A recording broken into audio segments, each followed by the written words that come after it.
I'm reposting this video. I had to make two corrections, but let's talk about Brian as a teenager and in his college years. We know it's been reported that he was bullied in middle school, particularly for his weight. As a teenager, he wrote online about struggles with disassociation, suicidal thoughts, lack of emotion, and minimal remorse. Now, in the sixth grade, a girl came forward. Her name was Kim Keenly, who contacted the FBI after his arrest to let them know that he had an obsessive crush on her in sixth grade. He would nonstop leave letters in her locker. After she had asked him to leave her alone, he would continuously walk up to her, tell her that she was pretty. She would look at him, say, "Leave me alone," and just run away. And this went on and on throughout the sixth grade. He's described as very awkward and chubby in middle school. By high school, he was described as having anger issues, outbursts, smashing things, or punching a wall. We know at one point that he also loses the weight, and it's said that he completely changed, became aggressive, cocky. We also know that while in high school, he attended a law enforcement program at the Monroe Career Technical School and was kicked out of this program after a complaint was made about him by another student. The administrator from the school wouldn't go into details why he was kicked out of the school, but did say it was a pretty serious incident and that it did not involve drugs or alcohol, academic integrity, or cheating issues. We know he graduated Pleasant Valley High School in 2013. He then had a theft charge in 2014 for stealing his sister's cell phone and selling it for money. And this is during the time that he apparently had a drug problem. By 2018, he starts at DeSales University. Now, there was an anonymous college classmate that says he had contrarian viewpoints, heated arguments, and disagreements with women.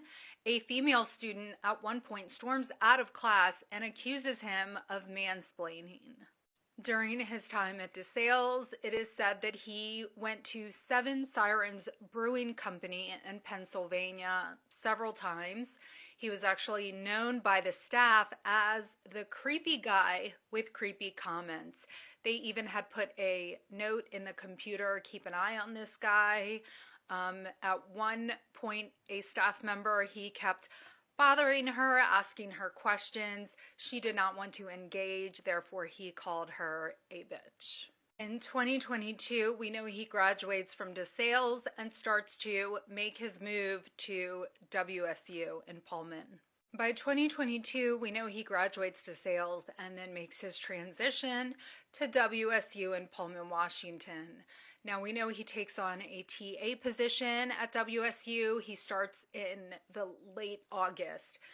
Documents revealed he had multiple warnings about his behavior. His first incident takes place in September, so barely a month, and he's already starting to get warnings about his behavior. He's called in to meet with a professor October 3rd.